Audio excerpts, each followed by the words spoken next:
जय हिंद दोस्तों। ओआरओपी पर सरकार की ड्रामेबाजी का खुलासा, जेसीओ जवानों को लगातार निराशा। आज इस बात को लेके मैं आपके सामने आया हूं। आखिर ओआरओपी 1 में क्या हुआ, ओआरओपी 2 में क्या हुआ, ओआरओपी 3 में क्या होगा। ओआरओपी 1 में ये सरकार ने ये मुद्दा लेकर के फौजी संगठनों को इकट्ठा करके यूपीए गवर्नमेंट से मुद्दा लिया और ढोल बजाया जबरदस्त, और इनकी बन गई सरकार। तो ओआरओपी 1 में सरकार बनी और जेसीयू जवानों के साथ क्या हुआ कि ओआरओपी 1 का लाभ मिला और साथ ही उनको 7th सीपीसी का लाभ मिला। पे और पेंशन में जो बढ़ोतरी हुई उसका लाभ उन्हें थोड़ा दिखा, पर वहां बहुत सारी विसंगति थी। जो मूल आधार था उसके बाद ओआरओपी का जो संगठन था जाता है रक्षा मंत्री जी के पास, चिट्ठी लिखता है। यही सरकार, इन्हीं के रक्षा मंत्री जी वो बात को मान चुके कि विसंगतियां हैं लेकिन धीरे धीरे सुधार होगा। वो भी मुकर जाते हैं। माननीय सुप्रीम कोर्ट के संज्ञान में मामला जाता है, केस होता है, लेकिन सुप्रीम कोर्ट भी राजी नहीं हुआ। हम उनको कन्विंस नहीं करा सके। यानी ओआरओपी 1 की विसंगतियों का बुरा असर ओआरओपी 2 पर पड़ा और वहां पर सरकार पूरी तरह पलट गई। यानी उसने ओआरओपी के किए हुए वादों से पल्ला झाड़ा, वो भी हमारे माननीय पीएम साहब ने। कैसे, जरा इस वीडियो को दिखाना आज बहुत जरूरी है। कुछ लोगों को लगता है कि जो 15 साल 17 साल नौकरी छोड़ के गए उनको ओआरओपी नहीं मिलेगा, चाहे वो हवालदार हो, सिपाही हो, नायक हो।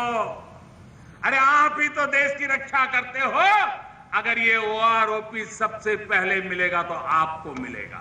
लेकिन लगता है इनके हाथ में वो कागज था वो दूसरा होना चाहिए था। पहले ये लेफ्टिनेंट मेजर साहब को मिलेगी, लेफ्टिनेंट कर्नल साहब को मिलेगी, कर्नल साहब को मिलेगी, ब्रिगेडियर साहब को मिलेगी, सबको मिलेगी। चाहे वो प्रेमेचर नहीं, चाहे वो 60 साल फौज में क्यों न करके आए, लेकिन उनको सबको लगातार मिलती रहेगी। और प्रेमेचर जो जवानों के लिए बोलने के बाद ये लेटर, 2 लेटर जारी कर दिए जाते हैं और उस लेटर का जवाब आज तक भी एमओडी नहीं दे पा रही है। और ये लेटर क्या है, ये सच चीज है जो मैं आपके सामने रख रहा हूं। Integrated headquarter adjutant general branch को दिया गया था letter.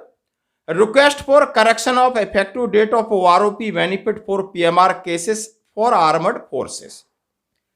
The issue of extending benefit ORP to PMR all cases retiring up to 7 November 2015 instead of 1 July 2014 already been raised by government as one of the service concern of ORP. Government order in the subject as when received will be disseminated to सभी के लिए। सौर सचिन कालिया साहब है और ये वेतन विभाग के एक अधिकारी ने लिखा है। उनसे पूछा गया, भाई आप प्रेमेचर तो प्रधानमंत्री जी दे रहे थे, ओआरओपी 2 में आपने बंद कर दिया, फिर आप ये नहीं डिसाइड कर पा रहे कि आपने 1 जुलाई 2014 के बाद वालों को नहीं देना है या आपने 7 नवंबर 2015 के बाद वालों को नहीं देना है। इसके लिए अभी तक सरकार के पास कोई जवाब नहीं आया। अब सरकार लगातार अनदेखी कर रही है। जवानों में क्यों निराशा है? आपने ओआरओपी 2 में बहुत बड़ा ड्रामा देख लिया था और ओआरओपी 3 में यह सरकार बदलेगी। पहले भी सरकार ओआरओपी 1 में बदली, फिर सरकार ओआरओपी 2 में पलटी, अब ओआरओपी 3 में इसको बदलना ही होगा दोस्तों। क्योंकि सुनिए, आपको ओआरओपी 2 दिलाने में, एरियर दिलाने में माननीय सुप्रीम कोर्ट ने कितनी जद्दोजहद की।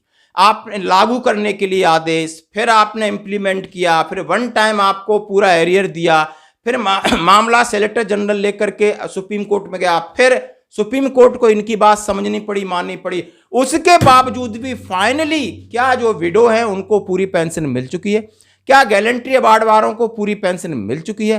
क्या अप टू 70 ईयर्स वाले सीनियर सिटीजन है उनको 30 जून तक पेंशन पूरी मिल जाएगी? बिल्कुल नहीं मिली। किसी को तो एक किस्त भी नहीं दी है। पीएनबी जैसी बैंकें लटका के बैठी, इनको शर्म नहीं आती है जवानों के लिए।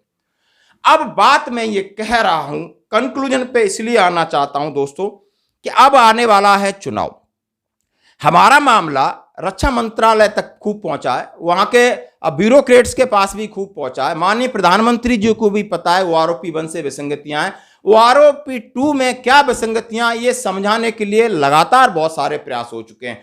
अब हम न तो कोर्ट में जा सकते, ना ही हम सरकार के सामने, सरकार हमारी सुनने को तैयार है। अब हमारे पास रह गया एकजुटता, एक बड़ी मुहिम, जैसे कि रामलीला मैदान जैसे बड़े मैदान पर आपको खून पसीना बहाना पड़ेगा, आपको घर से निकलना पड़ेगा, आपको चलना पड़ेगा, आपको इकट्ठा होना पड़ेगा और आपको एक सामूहिक ताकत बनकर दिखाना होगा, चाहे वो कोई भी फेडरेशन के नीचे हो, चाहे वो कोई हो। लेकिन इतना पता है कि सारे भूतपूर्व सैनिक होंगे और इतना पता है कि सबकी मांगें एक हैं और मिलेगा तो सबको मिलेगा, चाहे OROP विसंगति हो चाहे MSP हो।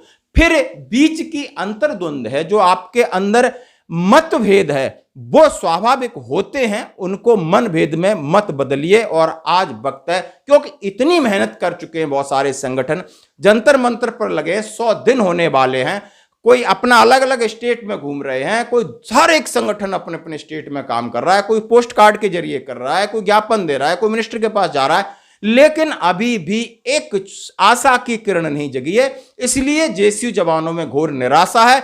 अब आपको नए तरीके से सोचना होगा, यानी इनका जो राजनीतिक और कूटनीतिक तरीका है वो आपने अपनाना होगा। इसके लिए जरूर ही आप संगठित हो जाओ। धन्यवाद।